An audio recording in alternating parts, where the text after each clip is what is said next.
Everybody, shit, it's been a while since I've done this. Welcome to Christian in Focus. I'm here with my first ever fucking guest, Brandon Chappelle, aka Chappelle for short, the real Chappelle. You know what I'm saying? The only Chappelle that I recognize. I do fuck with Dave Chappelle, but this is the nigga, that guy, Brandon Chappelle, Houston's very own, by way of Waco, Texas. You know what I'm saying? Let them know what's going on, Brandon.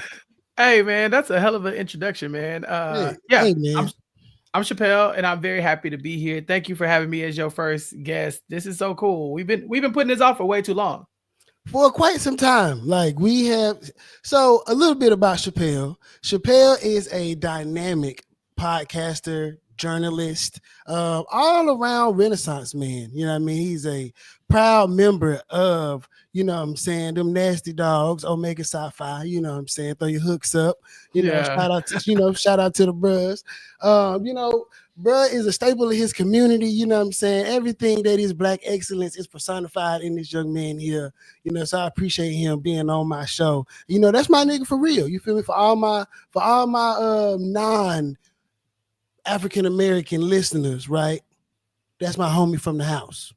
What you yeah. say? We was telling all the people My that's dog's at the crib. my dog's at the crib. That's my dog Yeah, at the crib. You know what I'm saying? This yeah, is my guy.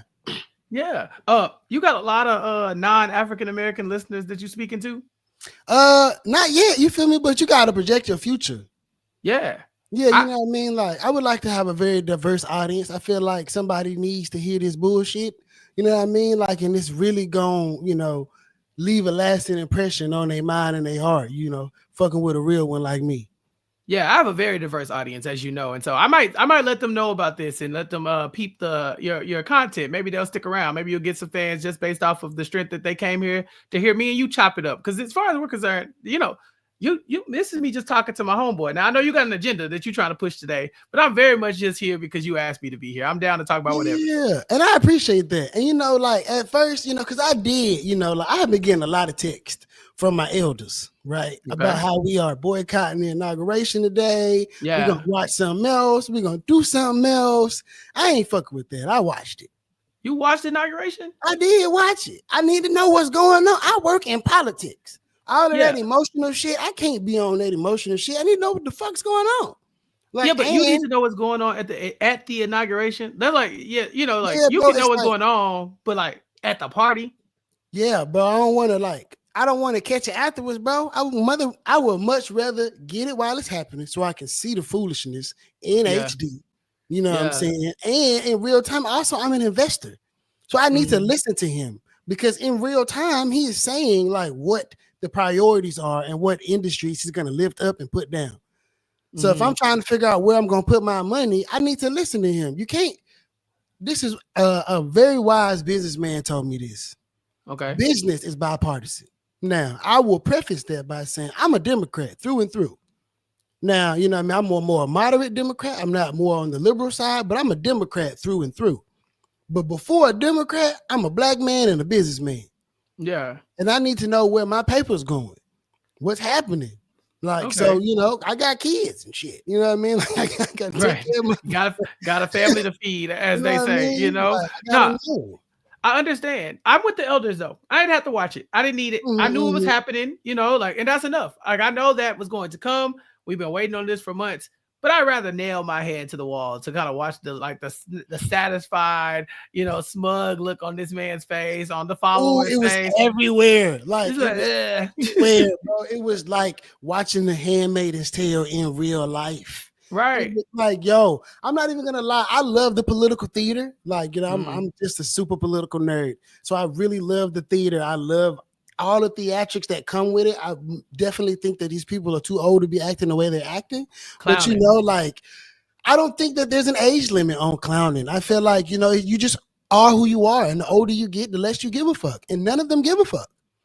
They don't care. They Yeah. look a lot of people in politics. I won't just pick on one side because on both sides it be looking foolish. You remember the Wakanda days when Nancy Pelosi and them was hitting it was kneeling in the kente cloth? Like some clownery happens on both sides. But personally, last year was so exhausting. The last portion of the year leading up to the election was just kind of like, Bruh, I don't got it in me. I don't have it in me to have the conversations about what these people are doing on their side. Call Mm-hmm. me in 4 years and tell me which way y'all gonna vote. Because don't leave me out to dry thinking we all gonna vote together and y'all not. Y'all had me fooled. Okay. Y'all left me out of the conversation. Y'all said, no, we're gonna support this. We could never see this orange felon back in office. And then when the votes came out, I said the lie detector determined that was a lie. Y'all had no issue making me comfortable just so y'all go behind my back and vote against my interests. So tell me who y'all support so I can support them, because y'all clearly wasn't supporting Kamala or the people I was supporting this Who time. is y'all? Because I The went on the TikTok. people who didn't. I went on TikTok and, because I seen the writing on the wall.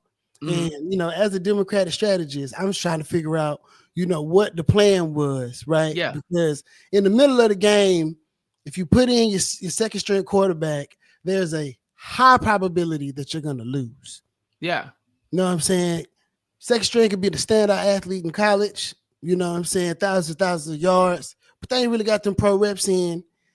We are taking a risk here. Yeah. We took a Yeah. risk. Joe Biden, whole ass, you know what I'm saying? I'm going to say it because he shouldn't have done Kamala like that. Yeah. He said that, like, had he been a nominee, he probably would have won. Yeah. He said that out loud. Well, I mean, you shouldn't have said that. He definitely He shouldn't have shouldn't said have that. said that. That was hand activity. Well, yeah, but I mean, at the same time, some would argue that he wanted to be the candidate and he was asked politely, gently nudged, also maybe forced by his party to step down and let Kamala take that role. And so if I'm Joe, maybe he's saying like, bro, I told you so. We don't really know his perspective on what exactly happened, because all we heard was, he's getting some party pressures to step down. He might not be fit for the job again. Will he win? Everyone's questioning how old he is. Then they go and elect somebody who's just a little bit younger than him, but still old as hell, So let's bring this back to football real quick. I like the football analogy. What was the quarterback that got benched for Tua? Who was that? Oh, no, this is a question that I don't know the answer to. Was it Jalen? Did Jalen go to Alabama? I don't think he played for. Oh yeah, you talking about Alabama? Oh, I have no clue. This was in Alabama, right? Yeah. I believe that was Jalen, right? Because he had hair before. Yeah, he definitely had hair before. That's true. Like, let's look this up real quick. Okay, yeah, don't have us lying to you. But I liked your football analogy earlier when you were talking about putting in the second string quarterback and like knowing that, okay, you put your second string quarterback in this late in the game, in an important game, in a championship game, you might not win because your star player is on the bench and you need those points. That's the star player for a reason. But I also feel like people were looking at the second string quarterback and saying, are they quarterbacky enough? That's the question you ask black quarterbacks whenever they step into a role. It's like, but are they quarterbacky? Is Lamar Jackson quarterbacky? What do you mean by that? It's pure racism, right? And it was there. Yeah, and it was a lot of pure racism going on. It was Jalen Hurts, the Alabama thing. It was Jalen Hurts, the Alabama thing, right? So cool. Let's go back to it, right? So you have someone as prolific as Jalen, right? You know what I mean? But like at the time, Nick Saban felt like Tua is going to be the better person right now. Mm-hmm. And it worked out, right? It worked out. Jalen moved on. I believe he went to Oklahoma. He did his thing. Now he in the NFL. And you could say that he's having a way better career than Tua. You know what I mean? But like he had the party had to say, hey, man, I need you to take a step to the side. Yeah. You know what I mean? So we can work this out, right? Right. Joe wasn't necessarily, he was very unpopular. Yeah. He was very unpopular. Everybody was concerned about his age. You know what I mean? Like, I don't remember, like, I just feel like he fell down at a point in time and falling down. Somebody who would have fallen down, right? And if I feel like you can't recover from falling down, I don't want to follow you in a battle. Yeah, but like, what if the battle, like, you gotta win the battle, right? Like, if okay, I got this guy, he's done the job before, he has slayed the dragon before. Mm-hmm. The dragon is back for round 2, and we like, I don't know if my guy can take him this time. Let me ask him to step down because he's looking like he missed a step. But then you look at the second string person and be like, I think they got it. I really think they got it. But the dragon is equipped for this battle specifically. The quarterback we got, that was the one that can beat this dragon. Our second string quarterback, they show up and yeah, I feel like you got a David versus Goliath situation at that point, and you don't really know who to blame. I blame whoever's at the top of the party. I blame them, right? And this is why I went to the Jalen Hurts Tua thing, right? Mm-hmm. Because Jalen was graceful the entire time that was happening to him. He handled that with poise, like a professional. Yeah. He did not go and say, oh, well, I would have been, or whatever the case may be. Now, they won, right? He got him a national championship, and I believe that was maybe the second one that he had won, right? So, like, but I don't know what the circumstances was leading up to that. But what I'm saying is he handled that with poise. Joe Biden did not handle that shit with poise, and we are a team. This is why the Republican Party is spanking ass. Because they're a fucking team. Regardless of what they are saying, regardless of how we feel about what they're saying and the things that they are doing, they're united around the bullshit. And some of them will tell you, I know it's bullshit. But these my people, and I'm riding with them. Like your cousins. You got a cousin that hit somebody at a bar one day, and it's like, damn. It's still my cousin. You know what I'm saying? Like, I'm throwing two now. You know what I mean? Like, that's how the Republicans are handling themselves. If one throw, they all throw. And they might throw at each other, but they not going to let you throw on them. Right. That's we fighting inside, you feel me? And they're spilling it outside, and also letting factions that aren't like holistic Democrats come into the party and say, well, you not doing this and you not doing that. And it's like, where's the direction? Like Donald Trump, regardless of how you feel about him, he is their leader. They got a head, and they all follow what he is saying to do. On the other side, it's not like that. It's splintered. Like, so it's like, we see you, and you. Like, under MAGA, it don't matter. Black, white, whatever the case may be, this is our goal. Like, you don't never hear them talk about, like, the nuances in life. They don't bring up the nuances in life. They only immigration, money, God. Like, it's all of these blanketed things that people can just kind of get behind. On the other side, it's very nuanced. And then, you got some people who super liberal. That's like, and you got some people who real conservative. And it's like, wait, what's happening here? Like, where are we? I don't even know if I should get down with y'all. Maybe I should just go on the other side. How do you win like that? I mean, I don't think you can win like that, but there's a reason why they don't want nuance, because then you start to poke holes in things that are outdated, the changes that have made, like you said, God, money, like and hate, bigotry are kind of like the things that have been, really unifying that party for so long, even before they could acknowledge that that's what it was, right? Back then it was just patriotism or whatever the case may be. Now it's like we all have a joint hate. Right. And those people can all come together and hate the same thing. They can be like, nah, these changes, we don't like that. We don't like not being in control. We don't like being in power. We don't like all this. You change it too much stuff. We want everything to go back to normal. We want America to be great again. And it's like one of those rallying cries where people say, yeah, let's do that. Let's get everything back to where it was. Because I'm confused now. I'm getting old. I don't know the rules anymore. You got these pronouns. I'm not sure how that works. You got these other things happening. I'm not sure how that works. I'm very confused. And that confusion is enough to say, all right, could I be confused and have to learn something and get smarter and have to change about me? Or can I just shut all this stuff down and keep it where it was, where I was happy and in the know? And I think they're okay with being happy and in the know, while the other side is trying to learn and evolve and grow. But through that, it takes education. It takes time. It takes humbling yourself and putting yourself in a position where you might be uncomfortable when something is not the reality that you're used to. And that's hard. It's hard to get people on track with something like that. So yeah, it's very easy to weaponize people around the world of just bigotry, because all you got to do is say anything that's not of me, I don't like it.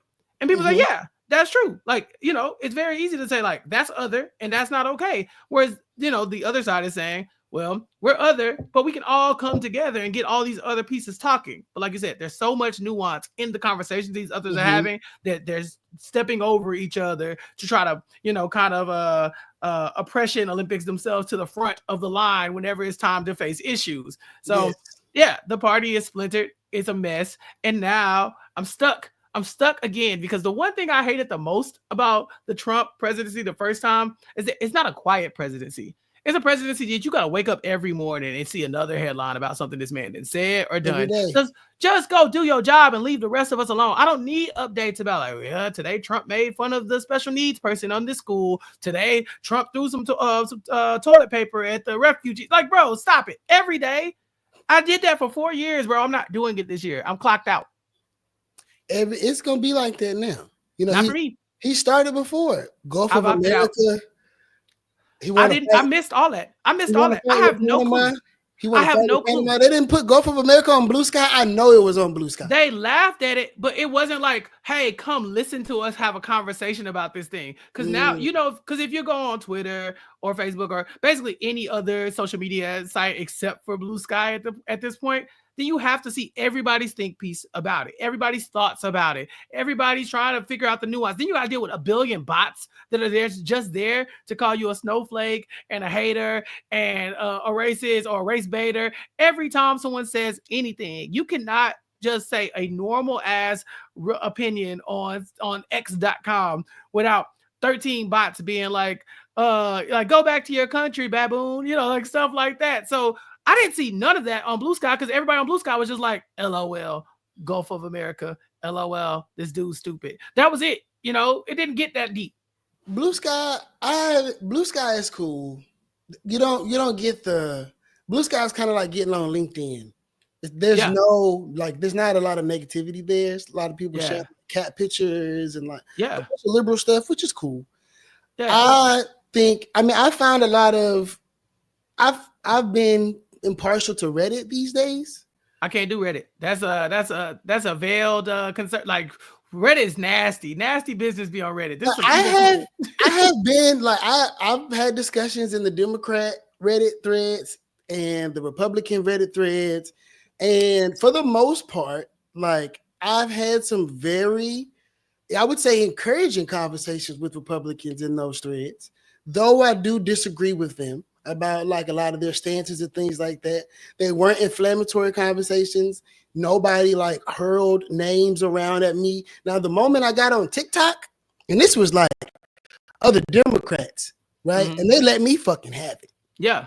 Good. Somebody got on there and told me, you look like you work at Walmart or Kmart. Like, who are you wearing a blue turtleneck? No. Were you wearing a blue collar shirt? They had on a white t-shirt, bro. Like, they were like, that's not how people dress at Walmart. You don't know what you're talking about. Who is this guy? And it was me basically saying, like, to my point earlier, the party doesn't have a good direction. Mm-hmm. We started this election late. Yeah. Unfortunately, bigotry and racism are prevalent in our country, and our candidate is a Black woman. And knowing how the others feel about Black women at the time in which we gave her to do what she needed to do, they set her up. I mean, Pan, there was so much other stuff going on too with that. I had never, like, I grew up around Black people. I went to a Black elementary school, a Black middle school, Black high school, and a Black college. Like, I pretty much know how Black people work. But in recent years, this idea that we could just make people un-Black because they got a parent from another country, the Kamala discourse where they're like, is she Black or is she Indian? I was like, one, you could be both, but also, what? Why is this a conversation? Do you understand how reductive this conversation is and how bad it's gonna do us when people are like, well, you only voted for her because she's Black and she's not even Black. And then they're like, well, why would we let this Indian woman, why would we let this Asian woman make decisions for the Black community? Like, it becomes a whole other thing. Like you said earlier, the message is so distorted because everybody else is chiming in from within the party and outside. Like, there's no world where Donald Trump should be able to be on TV and question somebody's Blackness. That should literally be illegal. Like, he should have said that stuff, and then somebody should have just came and tackled him and took him to prison. But because that's allowable in this country, Black people can be told by white folks who is and who ain't Black. It's incredible. And so it's like, what are you gonna do? But it happened inside our own party. Inside and out. Joe, if you don't vote for me, you ain't Black. Who are you to say that?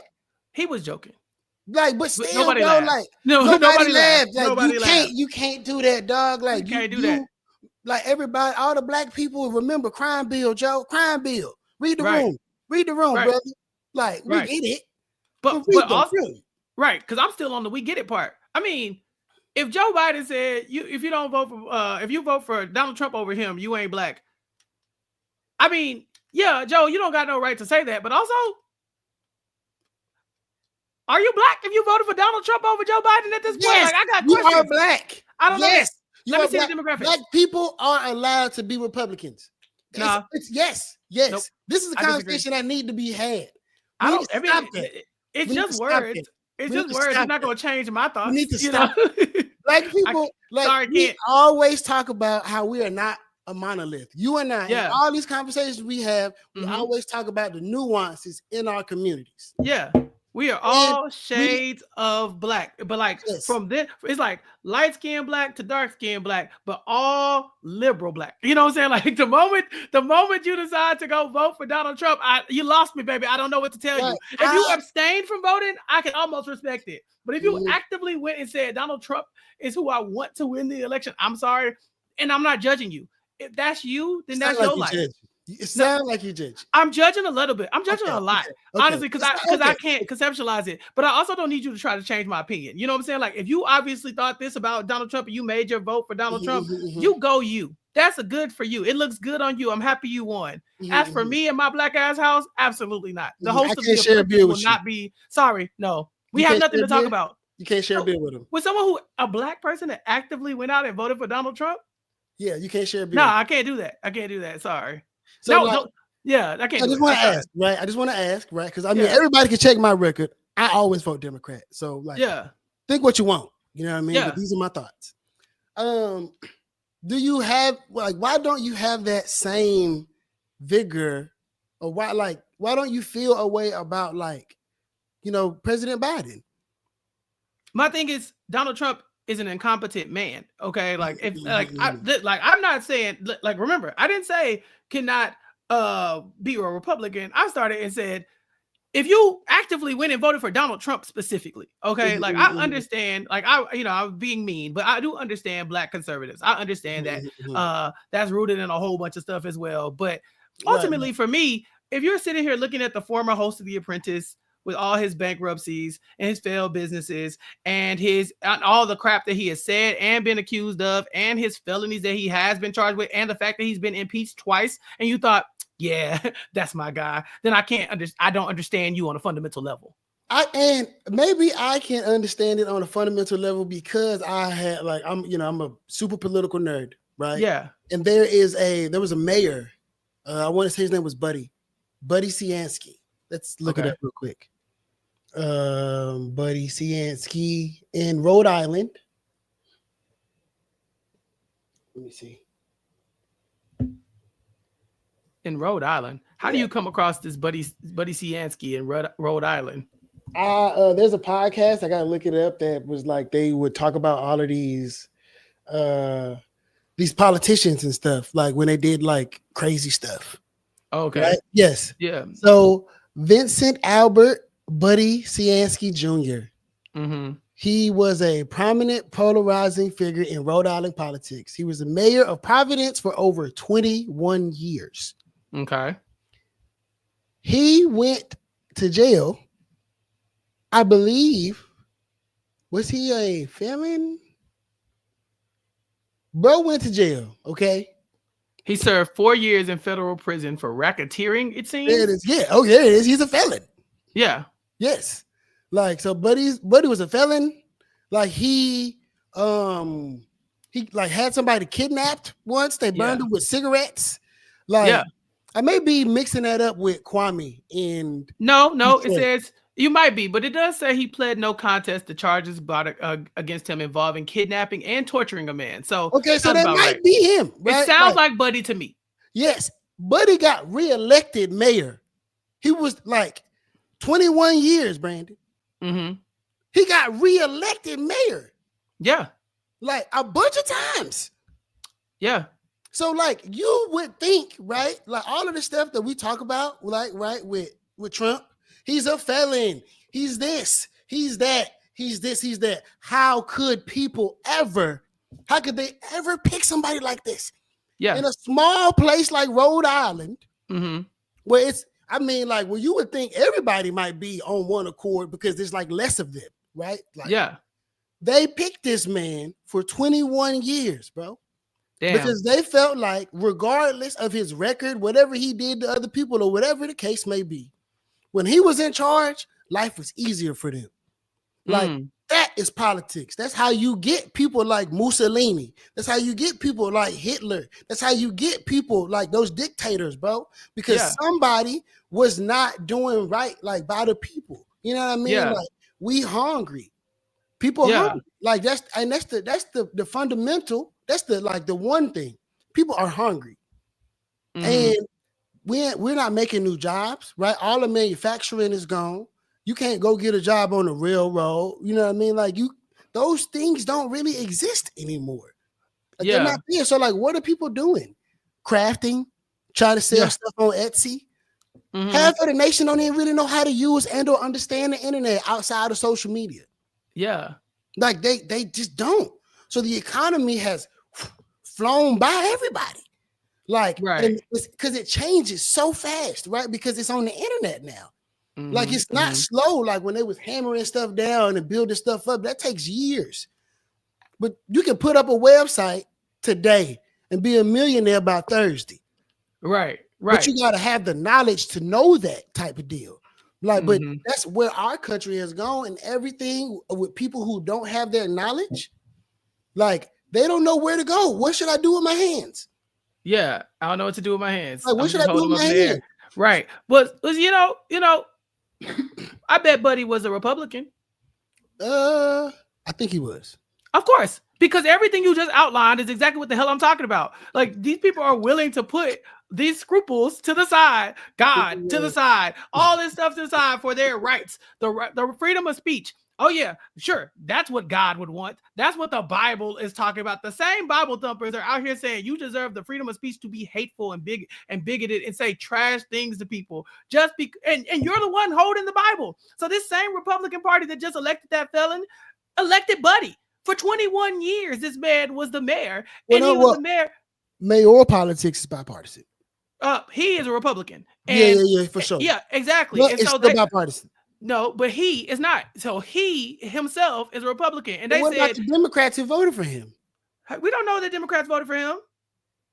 I don't know Rhode Island's breakdown. And look, the ones who voted for him are stupid too. They're Democrats that voted for Trump. I don't understand it. Okay, I just wanted it to come out. Like, you wanted me to say it on record? I think it's stupid. I think it's stupid to elect elected officials who are felons, who are seen doing nefarious acts, because then when they do nefarious stuff in office, they have to then jump through hoops to make it okay. And then we all have to act like it's okay because we elected them. Donald Trump is not going to serve a day in prison and he is a felon. You can't even run for president. You shouldn't even be able to be president or whatever if you're a felon. You can't even vote for the president if you're a felon. But this man can be a felon actively and be the president. It's insane. And so, insane. These people are putting all of these values to the side, God and all this other stuff, to protect guns and freedom of speech, and to tell women what they can and cannot do with their bodies because the Bible said so. I mean, it sounds like, we just elected Brigham Young. You know what I'm saying?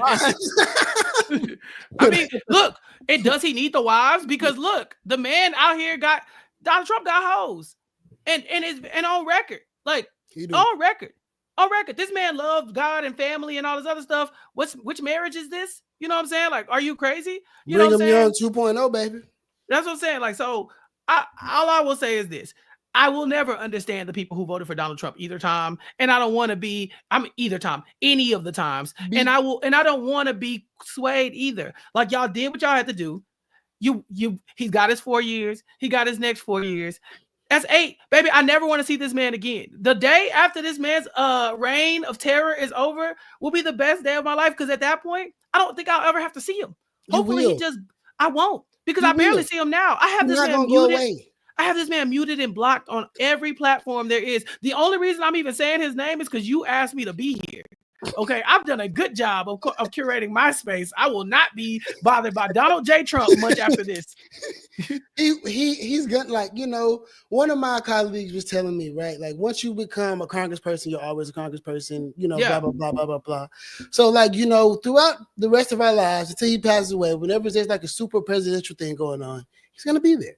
Guess what? I won't be watching. That's the thing. I've done a really good job of separating myself from Donald J. Trump and his presidency. Time always Well, I'm talking heals about wounds, afterwards. but even then, Afterwards. time heals all wounds. So in 10 years, people will be like, he wasn't so bad. Because we're going to get somebody else who's just as crazy, right? Like Donald Trump looks like an awful president until JD Vance takes over next time, right? And then you're like, well, maybe Donald Trump wasn't so bad. People right now be like, you know who's cute? George Bush. Him and Michelle always hugging and stuff. Did we take George Bush for granted? Like, no, we didn't take him for granted. We knew exactly what he was. George Bush for granted. But he take a few pictures with Mish, make eye contact with Barack a couple times. They but he old. But I know, like, so I come from a military family, right? Yeah. And my family was appreciative of George Bush because of how he funded the military, right? So it's all like it's back to those nuances, right? Yeah. Because you talk to any of my uncles, like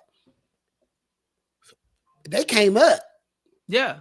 They came up, like, right? So, like, like the people who serve in our armed forces and they work in our federal government and all this other kind of stuff, like the nuance, they like I kind of feel for them because they don't necessarily have the ability to be like, how we are right here, like on this platform, right? Because this is how they like feed their families. And so it's a little bit different for them. And I know, like, growing up, like amongst like, people serving in the military, there would be, right, I would go home, like we would leave base and all that other kind of stuff. And the social conversation would be completely different. Yeah. Right. The people that we're talking to and all that other kind of stuff and their stances on the world, the place they come from. I go back home to the black church and everybody like, oh, George Bush, this and that and the third. But I go on the base and they like, it's good. We eating good. The food is fresh. You know what I mean? Like they doing their thing. And they kept sending my daddy out on the ship. So I'm like, yes, keep him at work. Because when he at home, he want us to clean up and do all this other kind of shit. When he gone, Mama, when is he leaving again? Right. Go make that money. I mean, that's fair. I am rarely in the position where I am like uniquely benefiting from some political party one way or the other, right? So even like when we are benefiting whatever DEI initiative might be out there, whatever, it is just to give us a level playing ground. And then you also have to know that a lot of people are pushing back against it internally anyway. So a lot of that stuff is just kind of done like almost symbolically. It's like, oh yeah, now we have an anti-lynching bill. It's like, why do we need one of those? The things that happen in lynching are they're illegal already. But you have to go sign the bill, so we'll feel good about it. It's like, oh, okay. Well, now we got the bill. It's like, bro, I shouldn't have to have the bill to stop y'all from lynching us in 2000. As to your point from earlier, we should abolish ceremonial things. Yeah. We should do things just for the sake of symbolism. Yeah. Like, I think something needs to be gained from it. But all that to say, I feel like, if I was in the military and I was eating good finally, or if I felt like I was finally being heard, or, my views are finally being valued as well, whatever, my efforts here, fighting for my country are being appreciated, then maybe I would feel different. I just haven't had the luxury of being in that spot yet. You got friends like me to tell you, like, to tell you the nuance, right? Because I don't get me wrong. I know it exists. I just don't care. Right. I know you don't give a damn. But it does, make for an interesting talking point because, as we're speaking about like blackness, you know what I'm saying, and the layers of this onion. Yeah. Right. Of blackness. And, going back to the point of like black people should not be Republican, but we was Republican first until, what I mean? Like, and they started acting weird. But I don't necessarily think it's they started acting weird type of thing. Okay, so this is my thing about like the civil rights bill, segregation, integration, all of that stuff, right? Yeah. I think black people were better off when we were able to have our own shit. That's one. Mm-hmm. Two, I think that the federal government, like in all things, acts in haste and in a way in which they just believe that like people will just automatically change and like do shit differently tomorrow because they changed the law. Yeah. Right. So you don't get any of those added protections and shit like that. It's just like, well, we changed the law for y'all. So like everybody just follow the law. But we know that people don't give a fuck about the law. They're gonna do whatever it is they want to do. Well, back in the day, they used to they would change the law and then they wait for a long time and then they'd be like, They still not obeying the law? Okay, send in the military. And then the military would have to go and post up and make sure the law is being obeyed, Right. Yeah. Which is absolutely nuts.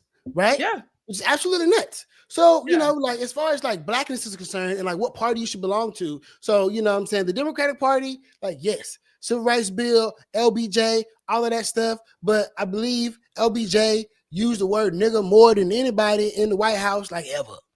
Well, Right? and that's the thing. People say that, but I don't know.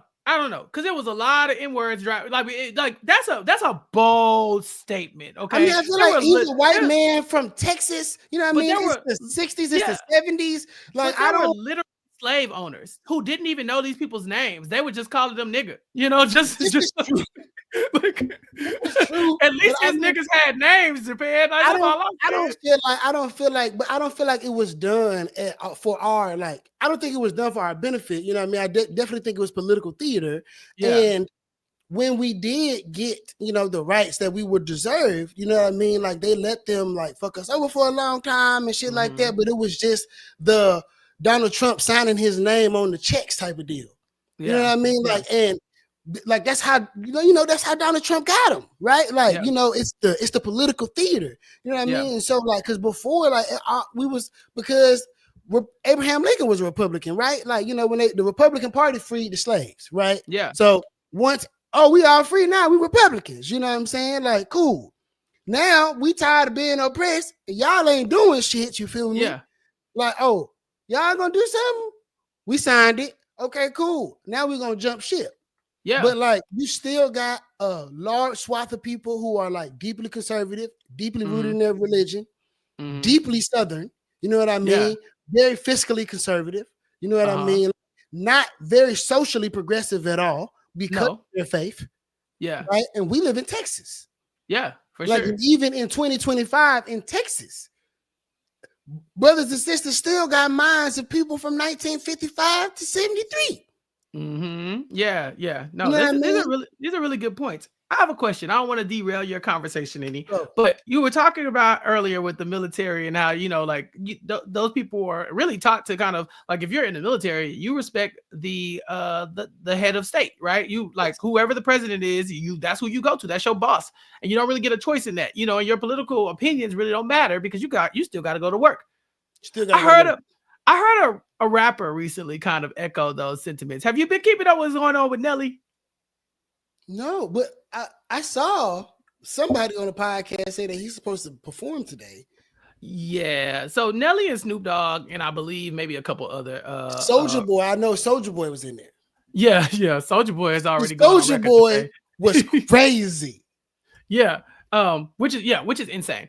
But Nelly defended his performing at the inauguration by saying like he respects the office of the president. Okay, like this isn't politics. Politics is for him is like Trump won. He's the commander in chief. So that's what he's gonna do. And he does talk about how he was born in the military base where in Austin, Texas. Okay, so his father served, grandfather served, uncle served, auntie served, and he's been entertaining the troops all over the world.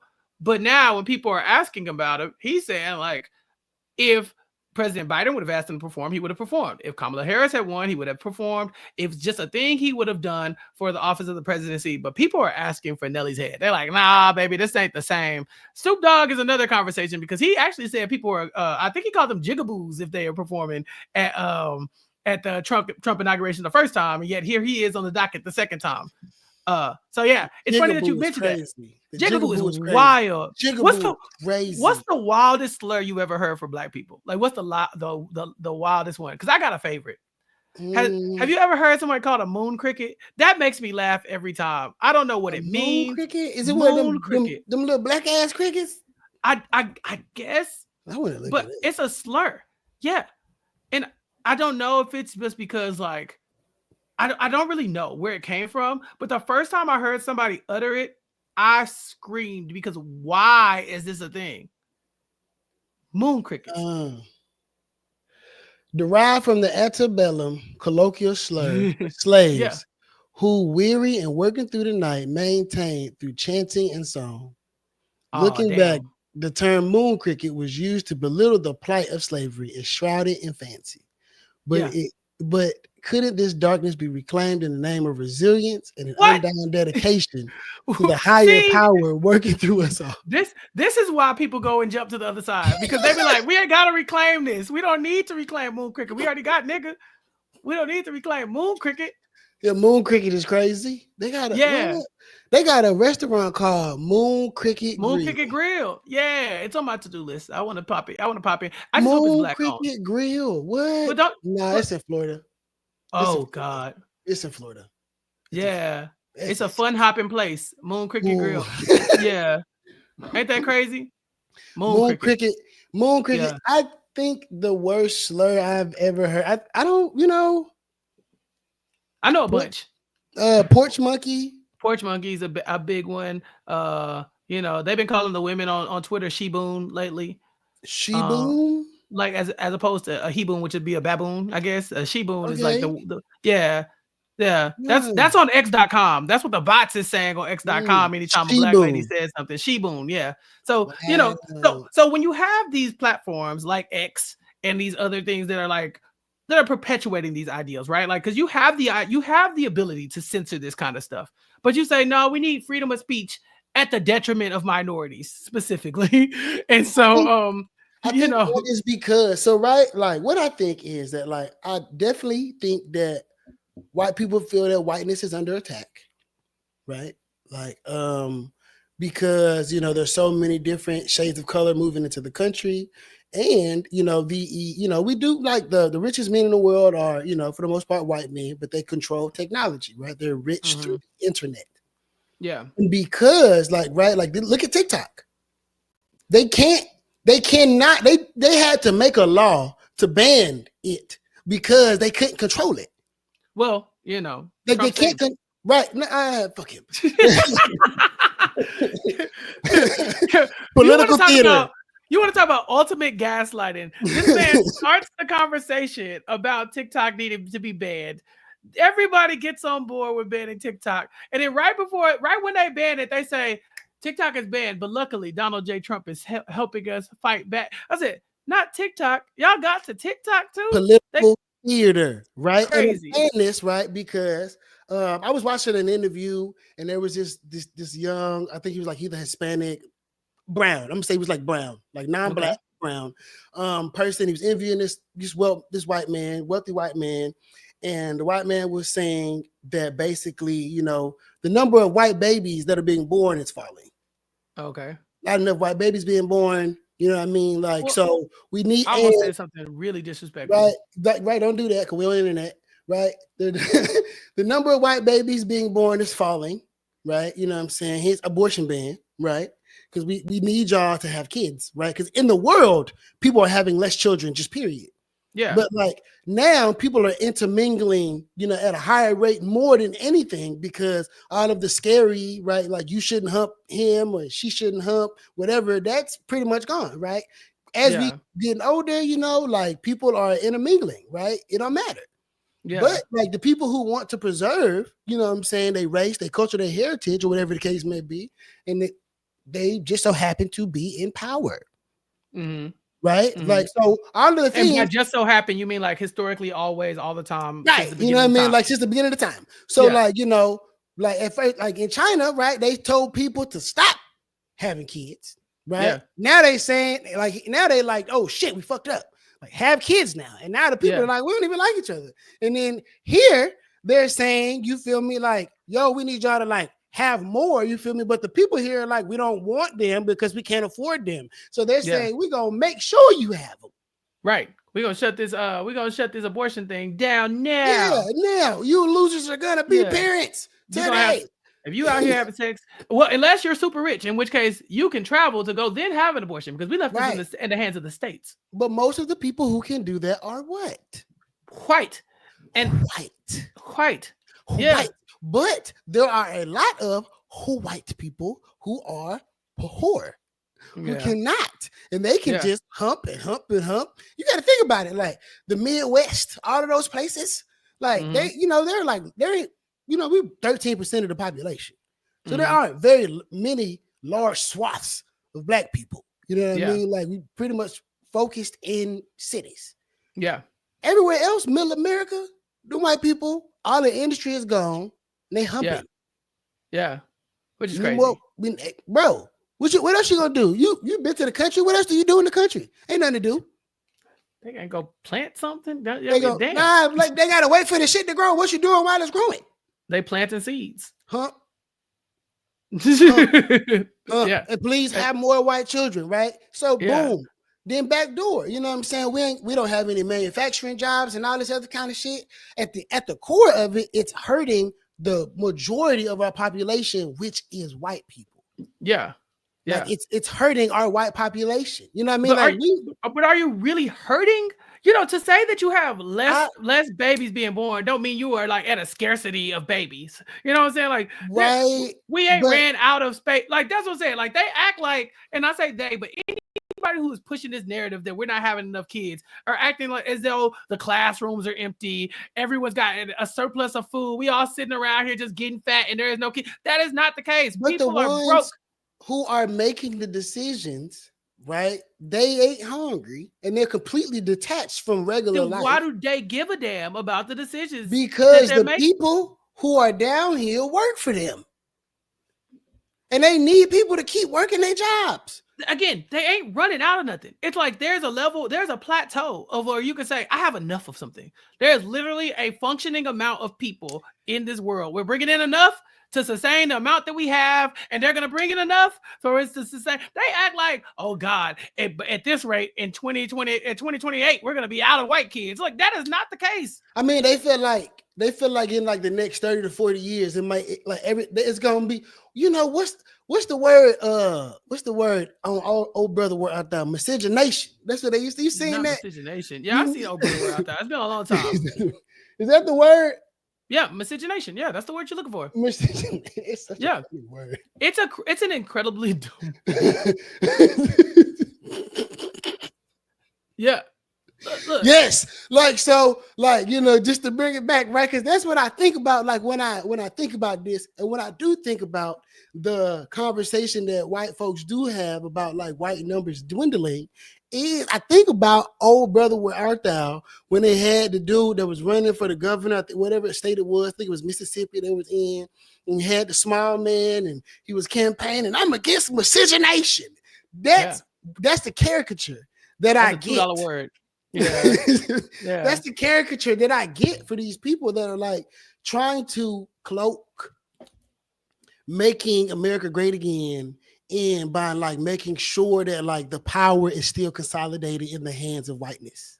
Yeah. But there are interesting arguments, or I guess conversations being had around miscegenation just in general when it comes to different ethnic groups. In particular, like Black folks is one, you know, that has that conversation often. You know, we often will look at people, and we kind of touched on this earlier talking about Kamala, but you know, how Black is Black. You know, how much Black you got to have in you to be Black. Are you biracial or are you Black? Are you mixed or are you Black? If your grandpa was white, do you have 4 Black grandparents? How do you know if you're talking to a Black person versus a Jamaican person versus a whatever? And those conversations are being had. I know Jewish people are having similar conversations. Obviously, there's not a lot of Jewish people in the world, and so they like to, you know, say like, okay, well, if you're going to be Jewish, you need to date somebody else Jewish because that's the only way to keep Jewish people around.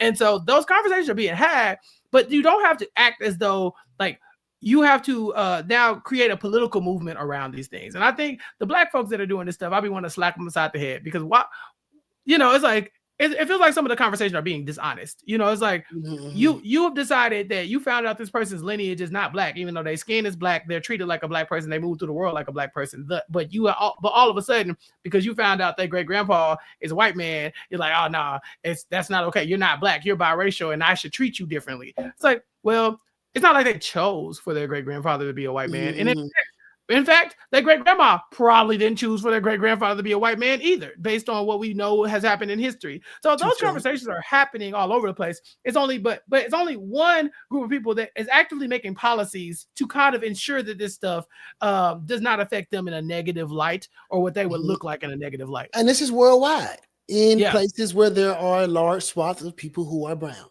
right? Yeah. You know what I mean? Like we go back to, you know what I mean? We go back to Brigham Young. Right, I watched the if you've never American Primeval. You should watch it, right? If you like into history and stuff like that.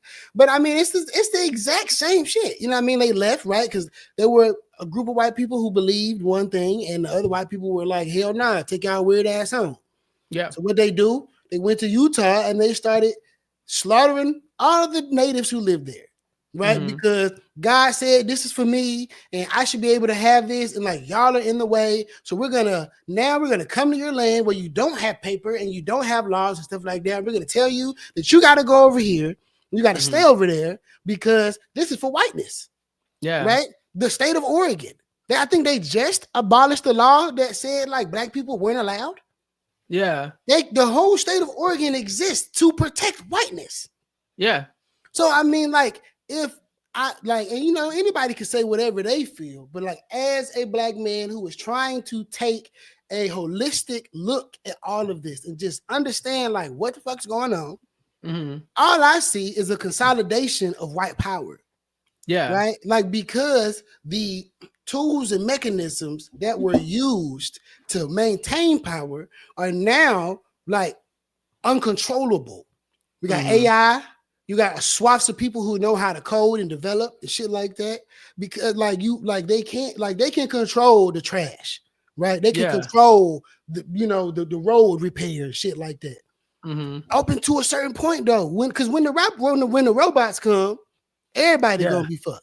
I'm going with the robots. No, see, I thought about this recently. I watched Subservience on Netflix. Megan Fox, I believe, is like a sexy housemaid robot, you know, one of the realistic ones.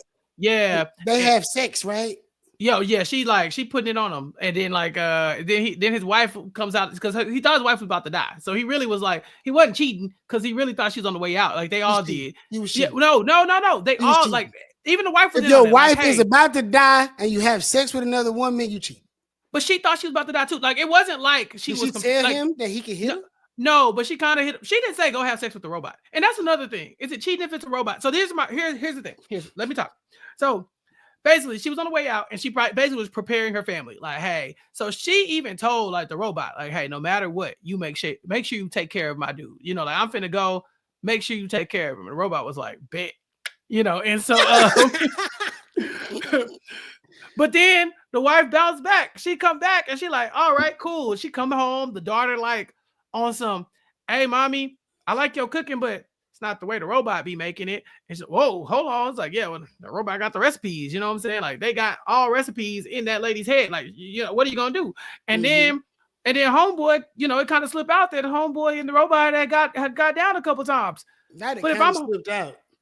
I mean, it's not like he went up to her and was like, hey, baby, just so you know, I've been effing the robot after a while. You know what I'm saying? Like, but the robot kind of started to catch feelings too. It was like, hey, what's up? So you just gonna be leaving me for your wife? What's that about? I was here when you didn't have no wife, you know? And so in that, all that to say, the robot was making points, you know? And so I was kind of just like, well, look, if this happened, I'm jumping ship because as you pointed out, the liberal side of this world has done me has done some awful things to me as a black man. You know, I've suffered at the hands of them, and I'm continuously suffering at the hands of the conservatives. The robots ain't really did nothing to me yet. I'm gonna go try it out. You know, I'm gonna see what they got. You make a valid point there. Yeah, the robots ain't did shit to me, and you know, not yet.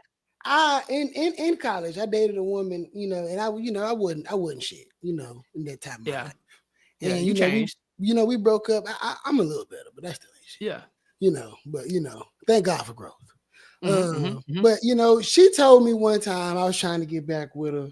She had met this young man who was working at AT&T. I never forget. And I went around there to go talk to her, and I'm using an analogy, you know, about a car, right? You know, Old Faithful. And she was like, you know, I understand that, and I love that old car. But this new car, it never gave me no problems. Okay. And I was like, you know what, baby? That's a good point. Enjoy your life. And I went on about my business. You know, so I said, I let to say, the robots might not be that bad. That new car ain't done me no problems. You know, I bought my new truck since, and I ain't take it to Honda. They give me my oil change. Everything works well, you know. No issues. So the robots might not be that bad. But what about the taxes? So the robots doing stuff and like, but what about the taxes? Why we gotta have the taxes? Why we gotta even They're talk not about gonna that? get rid of the taxes because who is going to fix the roads and stuff, Brandon? The roads been getting fixed right now. They But getting people fixed. is doing them. When Right. like people is doing them and people getting paychecks. So like, am I supposed to stand over my robot and watch my robot? I mean, Like, yeah. what's my job? In the movie Subservience, they did fire a bunch of people. I mean, they fired a lot of people because they were like, we really only need a robot foreman, to come in and make sure that the robots are acting right. Like, this is where the computer programmers come in. Is your job is to sit here and make sure them robots is following the schematic, but you don't actually have to lift a finger to do anything Right. except for press the buttons, right? So there are definitely some downsides to that. But what we're doing right now ain't working. And this is what I'm saying though. Check it out. Right. Let's go back because you just made a beautiful point. Here, yeah, right? Because all we need is robot foremen, right? And we're going back to the consolidation of whiteness, the consolidation of white power, right? Yeah. You seen that they want to do the H-1B1 visas and stuff, right? Came in what they're called, but the visas to bring the tech savvy foreigners in. Oh yeah, and they got really mad about that. They were like, wait a minute, hold on. Why won't y'all empower the Americans to become software developers? Right. You wouldn't. Why won't you put the money into the communities? Give the money, since y'all is also states' rights. Give the states money, right, to teach the future generations how to exist in the technological age. They don't know how to use shit. Yeah. Well, you want to give additional assistance to less skilled individuals so that they could potentially come up and be a new skilled individual. You want to make programming for people who are underrepresented in a specific career field so that they can then be represented and have their own ability to make money and live for themselves. Sounds like DEI to me. Sounds like the equity.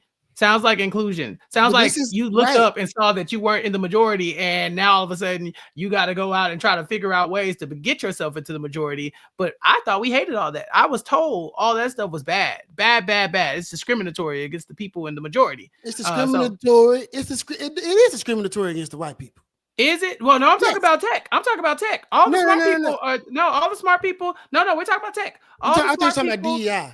Listen. All the smart people are coming from outside the United States. They're coming with these skill sets, and they ain't white. And when they get here and they're in the majority, now people are saying, well, what about our jobs? What about what we're supposed to do? It's like, oh, it's almost like you want to carve out a spot for you. You want people to ignore this person who is skilled to look at your skills specifically because you think you're just as good. You think you have the same credentials as this person. But for some reason, they're just gatekeeping all those jobs from you. Yeah, that's still DEI. It's just DEI, but white people can understand because they're the ones being victim to the inadequacies or the inequities in that field. It's DEI when it's black folk, but when it's them, it's not fair. It's just really unfair. It's just really unfair. They just, oh my God, you discriminated against me. I should have got this job. Like, how dare you let this person from India come and like do this, whatever the case may be. Right. But at the same time, because we live in a global economy, like you can't necessarily stop businesses from hiring people from overseas, especially if they're like extremely skilled. But the whole premise here is like make America great again. But how does America become great if you don't empower Americans? Well, that was the thing. America is built on immigrants anyway. So that just is counterintuitive to what you're saying anyway. And he ain't even helping white people. Right. But if you're saying make America great again, when the white folks was coming over here in the first place, when the Europeans and stuff were coming over here, they were given things. They did not come over here and till land out with nothing. People were given money. They were given land. They were given food. They were given guns. I mean, well, to be completely fair, the white people who came over here on them boats, they tricked the brown people who was here already into thinking that they was cool. By tricked, they mean they had guns. Right? You know what I'm saying? Well, at first they was outnumbered and all of that shit. So they was getting fucked up.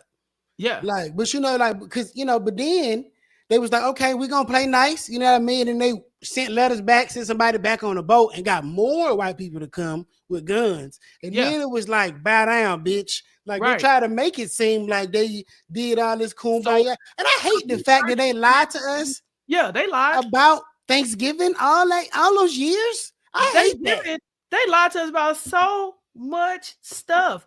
I remember when I found out, I finally sat down and looked into 40 acres and a mule and how like all these black people that were supposed to be getting 40 acres and a mule. Where's my 40 acres and a mule? The blacks said. And then you find out that the acres they were giving you weren't even good. The good land, you couldn't do nothing with the land. You find out that mules are sterile and they don't give birth. So you can't have another, like you cannot have one mule for 40 acres anyway. And if your mule break its leg, then what do you have? You just got a lot of rocks.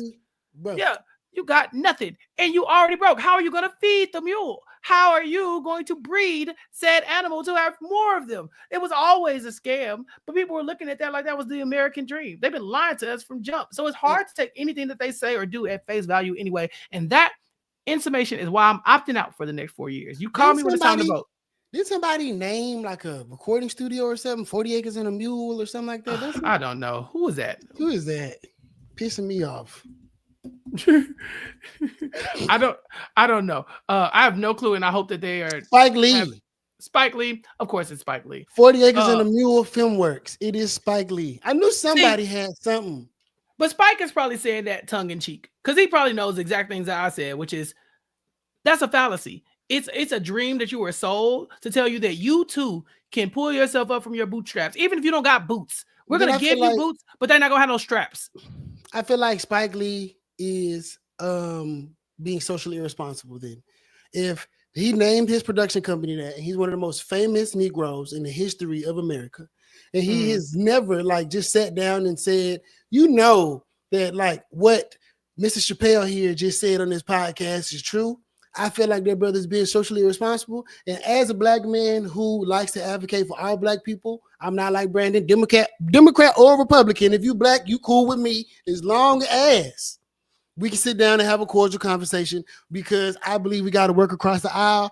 Ooh. Brandon is a civilian. He don't work in politics, so he don't give a damn. Aisles. I don't. He's not going to reach across the aisle. Leave me alone. But to your point about social responsibility from this black man, there's a lot of powerful black people and even not powerful black people who perpetuate ideas that are problematic to black folks socially. For instance, we said nigga about 25 times on this podcast.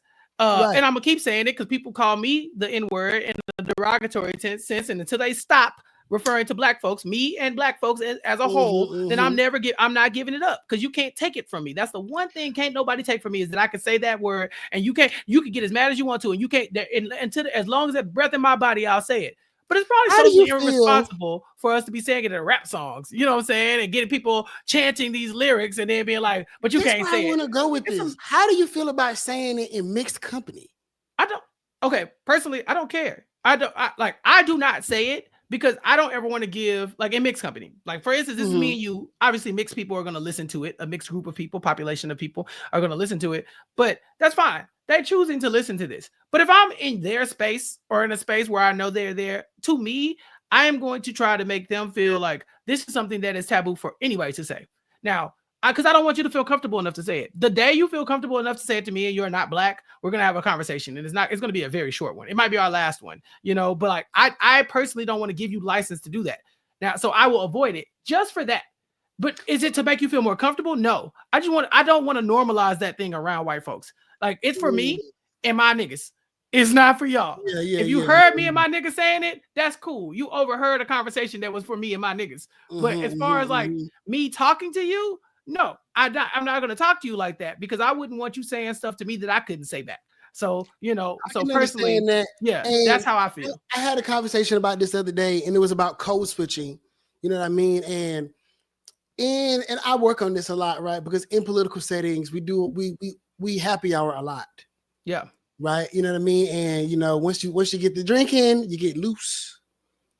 And I remember once like being in a space, I think it was like in a progressive space, and I was talking to somebody and I went, nigga.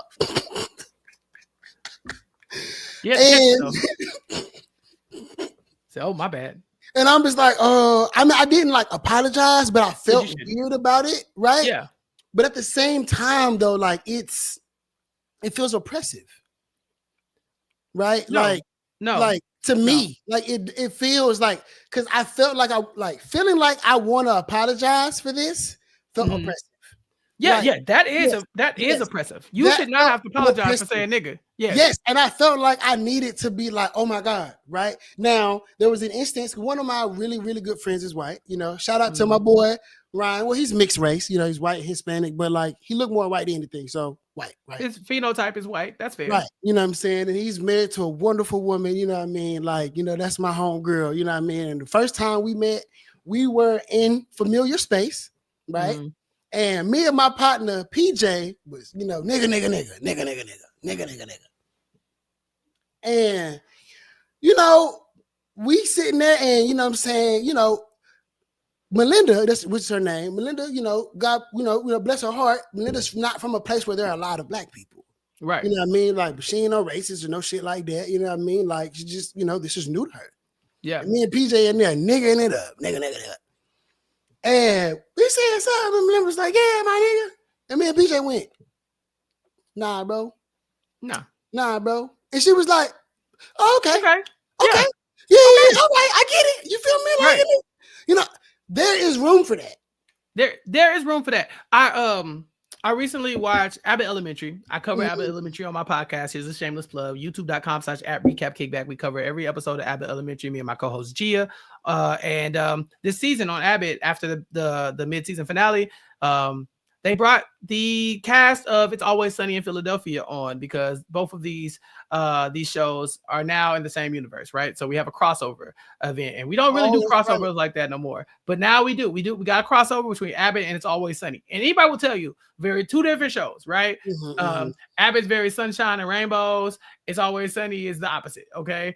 But you brought these two shows together, and I thought the interaction between both casts was great.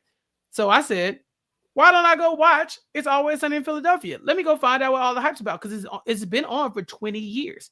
Literally, this show has been on. I think they're on the 20-something season of It's Always Sunny in Philadelphia, which is crazy because I've never seen an episode. I've never seen an episode of that. Danny DeVito is on there now, right? Who? Danny DeVito? The short. Yeah. He's on there. Yeah. So this is season 16. The show started airing in 2005. So legit 20 years. I go back, and the first episode, I just want you to guess. What is the first episode of It's Always Sunny in Philadelphia called? Nigga. It's called The Gang Gets Racist. So I click play because this is a beloved show. It's been on for 20 years. How racist did the gang get? So I go and watch it.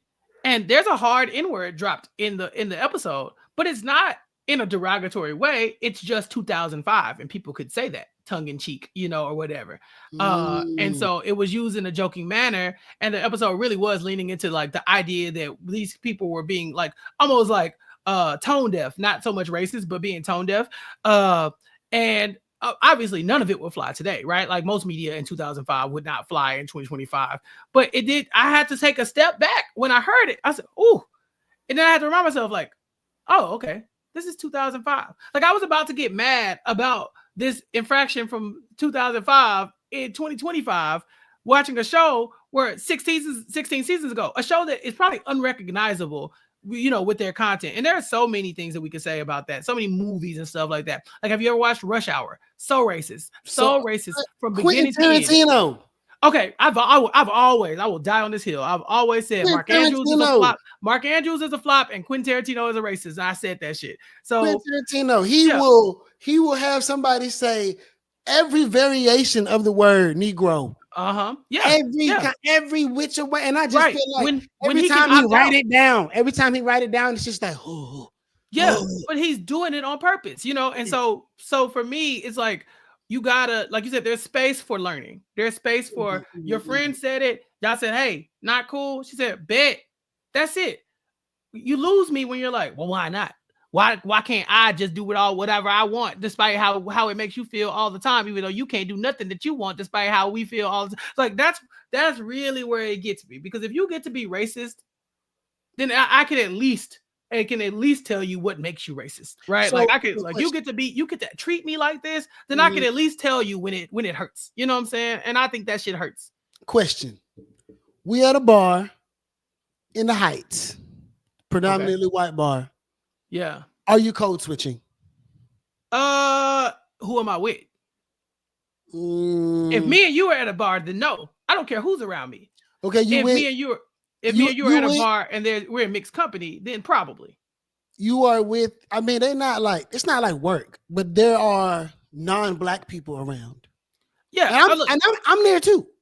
right. If we are talking and there are people around us and they're not in our conversation, then I cannot be held accountable for what I say to you because that is between me and you. They should not be in my conversation. But if we're all at the table, then I'm going to do whatever makes everybody feel the most comfortable at the time to an extent, right? So I'm a podcaster. And so I've learned that there are conversations that you can have and there are different ways you can have a conversation and make it palatable for audiences. So for me, for my audience, yeah, I say the N word sometimes. I say nigga, but I don't say it a lot because I know I got a mixed group. I don't want them to feel like they're imposing. Everybody's welcome at recapkickback.com. Everybody can check it out. Why at the same time, do you feel like you are making them feel like they're imposing if you are using, if you heavy on like nigga? Because I feel like that is a conversation. That is a thing that you and I are having, right? Like you and I are having a conversation. That's a personal. If I say the N word to Japan, if I were like nigga, you Christian, like if we talking, and I know that you understand where I'm coming from. That is a thing that we have connected over that on that level. Because there's some black people I don't say nigga to. You know what I'm saying? There's some ones that you like, you ain't the type that I can just, like I feel like you're gonna get offended. I feel like that's not for you. You can tell sometimes where you can read it where they're like, they don't see color. Those black people. I'm not one of them. And so for me, I think I derive pleasure by making them niggas uncomfortable. It kind of feels good. Because they live in a space where comfortability for other people is so paramount to where they're like they refuse to make things comfortable for us black folks. And so it's like, yeah. But no, for me, I want to make my space inclusive. And I want the black folks to feel like, yeah, if they listen at home and say this nigga hilarious, they don't feel bad about it. But I also want the white folks to hear, hey, he said the N-word, and that's okay for him.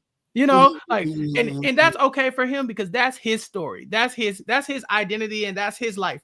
I don't want people coming into my podcast and telling me what I can and cannot say. So, we code switch even amongst ourselves. Even now, you and I are having a straight conversation, but we're also aware the mic is on. We're aware the recording is happening. I'm aware that, whatever you and I said, we will be held accountable because this is on tape. But at the same time, like if you turn it off, maybe you get a different version of the same exact conversation. And so I think that there's nothing wrong with it. But you got to remember, are you code switching for you?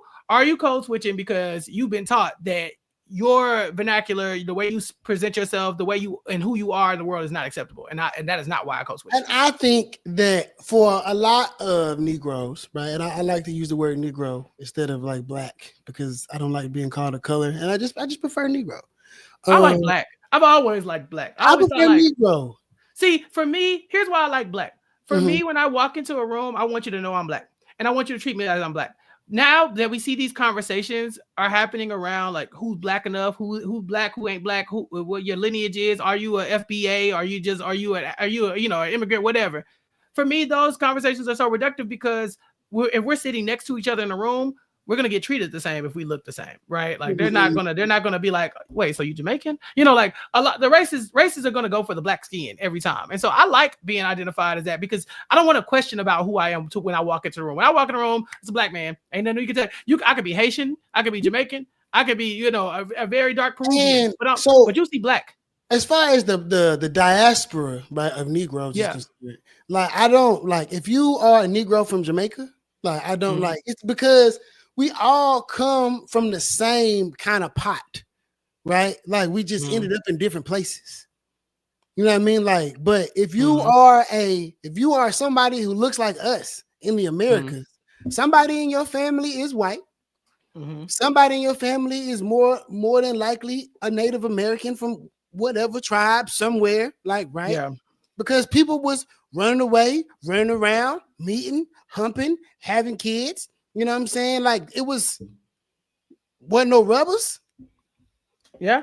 You know what I'm saying? Like it's just you don't get like from light skin to dark skin without there being like some different flavors in the pot. Right, for sure. So yeah, like, for me, black, call me black. Because as far as like the whole like, because I see Jamaicans as like they just as black as we are. Haitians, you know what I'm saying? Like everybody else, like they black, you know what I'm saying? But as far as I know, like being in I would like to break it down, being an American Negro, right? What that means? What's that? You ain't heard about the FBAs, the Foundational Black Americans? Them the ones that's been telling everybody that Kamala wasn't black. That's where that started. It's Yeah, them. see They the that, like, problem. like they're a problem because they are in denial about like their true heritage. Like Yeah. as a native born Black American or Negro, whatever you would like to call, if you would like to say, well, I'm just Black, you are in complete and total denial of like your racial makeup, like, period. There's Yeah. no way that you are only made of one race. There's Yeah. no fucking way.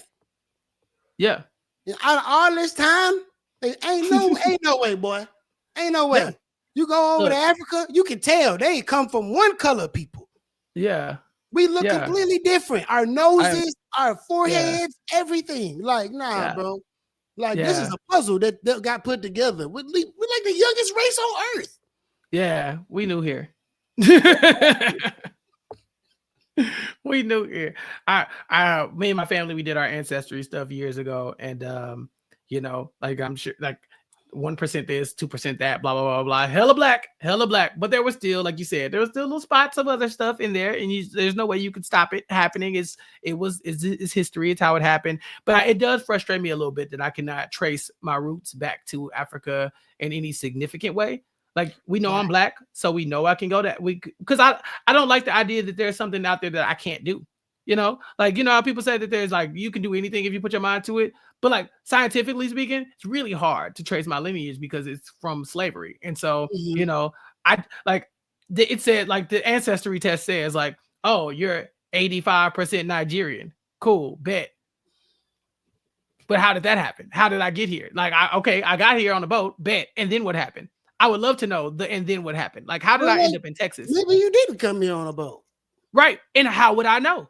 How would I know? I do not know. They didn't keep records for brown people back then. Well, they were too busy selling you away. It was hard to keep paperwork for people you were just selling left and right as slaves, you know, and then where people was dying, Black kids popping up left and right. You know, they out here from rape and incest, and then people didn't want to like claim the kids because they were Black. So it's like, your white daddy, or, you know, didn't want to claim you because he is raping your mama. And so now there's this Black kid here, and can't nobody tell you who the parent is. But like, and there's no birth certificate because you were born on plantation, you know. And then he moved to California and met a Filipino woman. Yeah, and then sold you off. Right, and then sold you off to God knows who. All right, or you escaped and now you got found and adopted by somebody. You know, like, stuff like that was happening. I seen The Color Purple. So, you know, all that to say, it's really tough sometimes. And so for me, I like to protect my right to say the N-word, and I like to look at, you know, the social responsibility of that and say, put that on somebody else. That is not for me to be responsible for that. Y'all created a system where the N-word was used as a hateful thing. You did not invent the word. You just used it for hate. And then now the system is allowing me to use it with impunity, basically, and there's nothing you can do about it. I can agree with that. I think when using the word, I use the word Negro because I feel like I like the historical significance of the word Negro. I feel like there is more power in being referred to as a Negro than as a Black person. That's just me. Like, it does have some gravity to it. I mean, because, and it's not the word in and of itself. It's the way they were using the word. Right. It was like the Negro national anthem, United Negro College Fund. You know what I mean? The word Negro means something. Like, it you meant feel me? Like, something. Yeah. Like, you know, James Brown got up, I'm Black and I'm proud. You feel me? And it's cool. But like, you know what I'm saying? Like, but the National Negro Anthem is like one of them ones. Like, to be like one of them talented 10th Negroes, right? Oh, it wasn't. To be young, Black, and educated. Yeah. It's like that. Like, that's why I like young, Black, and gifted. Like, you know what I mean? That's why I like the word Negro, because it's like, your ancestors smile every time you say it. Right. Yeah, like Nina Simone somewhere, like, fist pumping. Like, like, saying it again. Yeah. Like, what's that Bible, that hymn, wonder working power. In the, you know what I mean? Like, that's how I feel about the word Negro. Like, they did the PR on Negro is just outstanding now that you mentioned it, you know, because color wasn't doing nothing. Color wasn't doing nothing for us. Right. You know, them your people over there at the NAACP, you know, the colored people. I know you love the NAACP. Them your people. I actually, as a millennial, Yeah. I actually have to say, I don't really, I don't really feel the NAACP like that. I You feel don't like feel them. had I to participated, I guess like had I to try to join like the young leaders thing Of that they have NAACP. or Yeah. something like that, you know what I mean? Like it would hold a specific significance like in my life. Yeah. But as a young Negro, I mean, and you can, I mean, let me know how you feel. I don't, I ain't never felt the NAACP. Like Yeah. I've never, I mean, like since I have lived here in Houston, I've seen them more, but I'm also a military brat, right? But Yeah. like in all of the cities I've ever lived in, the NAACP didn't have like profound presence. Like now here in Houston, like they get active, right? Like Yeah. something happen, you'll see that logo, they'll be there. You know what I mean? And and when Trump was president last time, they would send out those alerts. Don't drive through Indiana. Well, how the fuck else am I supposed to get to wherever I'm going? Go around. Look. Like, Okay. come Well, on, drive to man. Indiana. Drive to Indiana then. I'm just Then saying, like, since you know God, everything, then go. God, man. What you want them to do? I'm already a Negro. They What you gonna want? pull me over anyway. What you want them to do? We just talked about Middle America, bro. We just But talked what do you about. want? But what do you want them to do? If I they don't see know, man. they Like, see stuff going bro, down in Indiana, you don't. So then you go don't. opt out of the text. No, bro. Then I'm just saying that's all I'm getting. yeah. That's all I'm getting. Don't drive through Indiana. Like it's 2020. No. Whenever, like niggas don't even take road trips like that. The NAACP was doing a lot during the last election cycles when it came to like silencing the voters and stuff like that. That was basically they were basically like the hotline for where you could turn to if you was getting turned away at the polls and stuff like that. Like the NAACP does good work. I'm a life member of the NAACP. I'm not saying they don't do good work. I'm No, just saying, what I'm saying is it's more than just you getting text in the sundown towns. You know what I'm saying? right. But I'm saying me in my life. Yeah. Right? I ain't never seen the NAACP give out no free lunch. Oh Like, yeah, but we do that. I'm a like I'm more of a radical Negro. I'm more like Huey Newton, Black Panther type. A radical colored. You know what I mean? Like yeah. So like I'm not saying that they don't do great work. You know what I mean? Like I just can't speak to it. Yeah. Like I can't. Like I can't in my Black life. You know what I mean? Yeah. And that's why I was saying you may have a different experience, and that's why I did mention the one chapter that I do know that does get active. Yeah, that's since I've lived here in Houston. Nah, I'm not here to promote the NAACP and what they do. I was just pointing out that the word "colored" in there is doing a lot of lifting. The word that was a wild choice for them to go with because, like you said, Negro really kind of hit the spot in those activist spaces. I think it was before Negro though. Like it had to be. It was before Negro because the one thing that people always say, and I hate it, that they always bring this up, like when NAACP, didn't white people help start that? And I'm like, I think so, but I mean, it's for niggas. I mean, yeah, and it's like if you want to abolish everything that white people help Black folks get, it wouldn't be a lot of stuff because we wouldn't have nothing. You need an advocate sometimes. You know what I'm saying? You need somebody with some money to throw you a little something. We wouldn't have anything. You know how far behind we were after slavery? Like it's funny because people talk about how they really don't respect integration and things of that. Like I like when Black folks had their own stuff. Yeah, but you know what Black people really wanted back then? Books.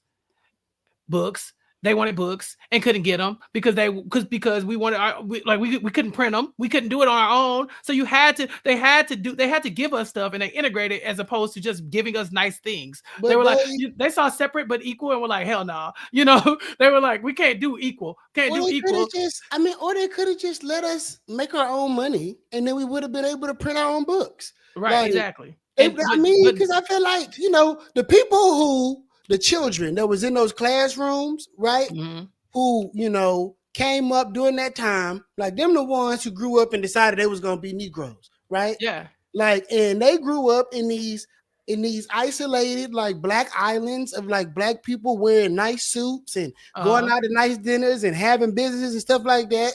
And like our kids, when they leave and they walk down the streets in our neighborhoods, all they see is bars and fast food restaurants. Mm-hmm. Like there's no doctor, there's no plumber, there's no one to show you that you could do anything outside of being a rapper. So like my mentor, Dr. Brown, he marched with Dr. King and them, and he always tell me about like all of this prolific, like professional blackness that used to happen when Negroes were by themselves, and like white people, they weren't worried about white people to giving them stuff.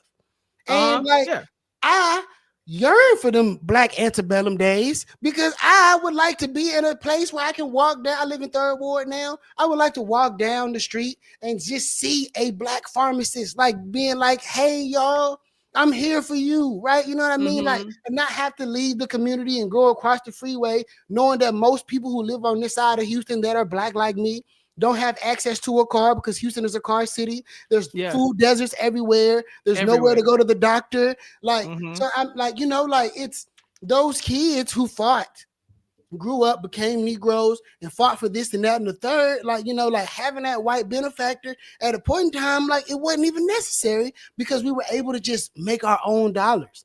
But then when we was making our own dollars, because remember, how a slave gonna outshine me? How this slave got this Cadillac? Like how, you know what I mean? So then they went and shut all our shit down. You know blew what I mean? Up. Like blew it up. Literally blew it up. And then gave us, because you ever heard about the dude that tried to create a town in North Carolina called Soul City, a city in North Carolina? You taught me about that actually. Right, yeah. You know what I mean? Like it's the prime example. Now, I believe he went to the Republicans to get help. Like I do believe he went to the Republicans to get help. But the people that shut him down were white people that thought that he was not smart enough and a Negro should not be able to do that in America. So some white man who worked at a newspaper went and shut his dream down. And now if you go online, you may be able to like see Soul City, like, you know, from like Sky View. I think it's like a house there or whatever the case may be. Yeah. But bro tried to make somewhere like where black people could come and have factory jobs and all this other kind of stuff, like live amongst like blackness. And they kept saying like, "Fuck y'all, we don't want y'all to live together no more. Because if y'all live together, who gonna work for us? Yeah, who's gonna do stuff for us? Right? How are we gonna be better than you if you got your own? You know? Got your own shit. Like you know what I mean? Like you know, it's like at this point in time, like I think the conversation is, you know, purely for nostalgia.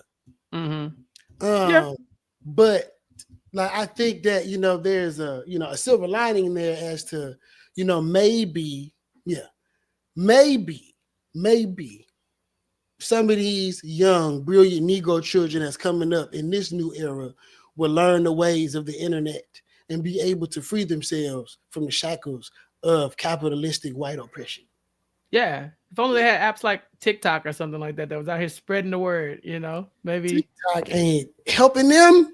It definitely ain't no more. You know, it definitely ain't no more. Yo, they ain't doing nothing, but that's all. Like, the way you represent your hips, Vicky. Bro, that shit pissed me off. I was like, why y'all doing this? Stop it. Stop it. All right, but y'all, me and Brandon could do this all day, and Brandon does this professionally, so you know he kind of got to go to work. I do have to go to work. So, you know, and y'all don't call him Brandon. Please don't. Y'all call him Chappelle. Thank you. He is my MF friend. Yeah, we've been friends, and it's hard for me to switch from both, like, because you know, I usually when I discuss him with anybody, I use both names. Yeah.